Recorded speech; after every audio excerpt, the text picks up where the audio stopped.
Chers amis, chers frères et sœurs dans le Christ, qui nous suivez sur la chaîne YouTube de notre paroisse, en ces moments difficiles que traverse notre monde, nous avons besoin d'espérance. Et je voudrais nous rappeler ce qui constitue pour nous la véritable source de notre espérance. C'est la présence de Dieu. C'est de savoir que Dieu est avec nous, qu'il est à nos côtés en tout temps, et plus encore en ces heures éprouvantes.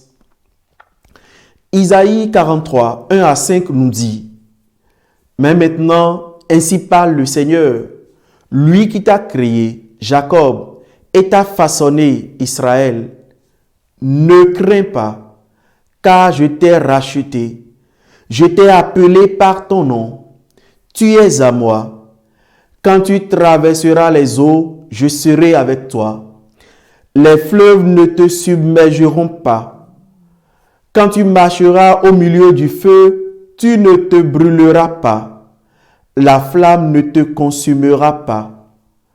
Car je suis le Seigneur ton Dieu, le Saint d'Israël, ton Sauveur. Pour payer ta rançon, j'ai donné l'Égypte. En échange de toi, l'Éthiopie et Séba.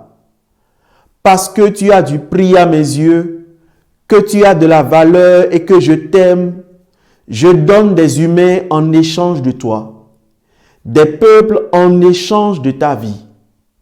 Ne crains pas, car je suis avec toi. » Voilà ce que nous dit la parole de Dieu.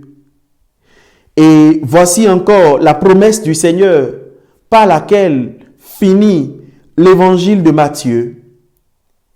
Et c'est le Seigneur Jésus qui parle et qui dit: « Et moi, je suis avec vous tous les jours jusqu'à la fin du monde. » C'est en Matthieu 28, verset 20. Ce faisant, Jésus se montre fidèle à son nom, Emmanuel, ce qui veut dire Dieu avec nous. Et le moyen concret que Jésus a choisi pour réaliser sa promesse d'être toujours avec nous jusqu'à la fin du monde, c'est sa présence réelle en l'hostie consacrée. Alors, voyez-vous, le plus grand don que Dieu ait fait à notre monde n'est donc pas simplement sa parole, c'est sa présence réelle. Vous savez, l'hostie consacrée, c'est le même Jésus de l'Évangile. C'est le même dans son corps, dans son âme, dans sa divinité, dans son humanité. C'est le même Jésus, le Fils de Marie, qui est présent dans l'hostie consacrée.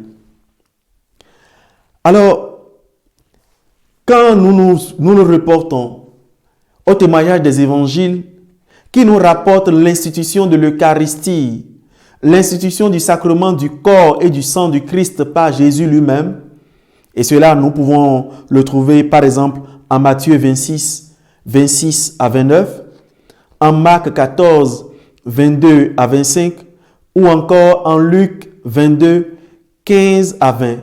Nous pouvons aussi trouver un tel témoignage chez Saint Paul en 1 Corinthiens 11, 23 à 25. En ces différents témoignages donc, Jésus n'a pas dit « ceci est le symbole de mon corps », mais il a dit « ceci est mon corps ». Jésus n'a pas non plus dit « ceci est le symbole de mon sang ». Il a dit « ceci est mon sang ». Chers amis, voulons-nous voir Jésus aujourd'hui, savourer sa présence, le rencontrer, lui parler, le laisser nous consoler, nous soutenir et nous rassurer sur le chemin de cette vie? Allons le voir à la messe, où il vient à nous dans l'hostie consacrée. Allons rester avec lui au tabernacle ou à l'adoration eucharistique, où Jésus nous attend pour nous prodiguer les dons de son espérance.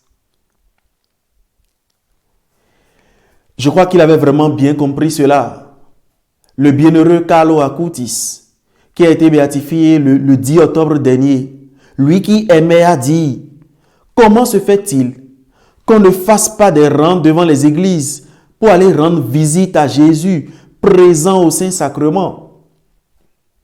Et il aimait à compléter en disant, mon autoroute à moi pour aller au ciel, c'est l'Eucharistie. Et la preuve, nous l'avons sous nos yeux. Lui, si jeune, mort seulement en 2006, est déjà béatifié. Ne passons pas à côté d'une telle source d'espérance et de vie. Car Jésus est venu pour que nous ayons la vie en abondance. Jean 10, 10.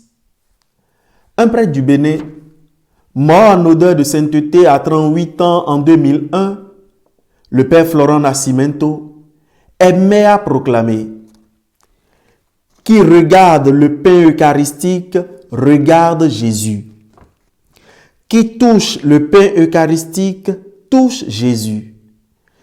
Qui rejette l'Eucharistie, rejette Jésus. Qui reçoit l'Eucharistie, reçoit Jésus. Qui adore l'Eucharistie, adore Jésus. Et qui regarde, touche, reçoit, rencontre, adore l'Eucharistie, bénéficie des mêmes grâces que ceux qui, dans l'Écriture, ont regardé, touché, rencontré, reçu et adoré Jésus. Guérison, délivrance, pardon des péchés, résurrection. Comprenons-nous bien. Dieu ne nous demande pas de faire des efforts ou de compter sur notre bonne volonté pour arriver à croire par nous-mêmes en la présence réelle de son Fils Jésus-Christ dans l'hostie consacrée. Non, ce n'est pas ça qu'il nous demande. Il ne pourrait même pas nous le demander. C'est un mystère qui nous dépasse infiniment. La foi, elle est un don intégral de Dieu. Et n'oublions pas que la foi est une grâce infuse. C'est-à-dire qu'on ne l'obtient pas par quelque effort, mais c'est Dieu qui la répand dans notre âme par sa propre initiative si on ne s'y oppose pas. Alors, pour croire en la présence réelle de Jésus au Saint-Sacrement, en la Sainte Hostie consacrée, nous avons simplement à demander à Dieu de nous accorder la grâce d'y croire. C'est tout. Et plus que d'y croire, nous avons aussi besoin de demander à Dieu de nous accorder la grâce d'aller bénéficier des innombrables grâces, prévenances et bontés de la présence réelle de son Fils dans l'hostie consacrée. Alors, se disant, sur nos paroisses, ou même sur notre paroisse ici, durant chaque semaine, il y a des heures d'adoration qui nous sont offertes.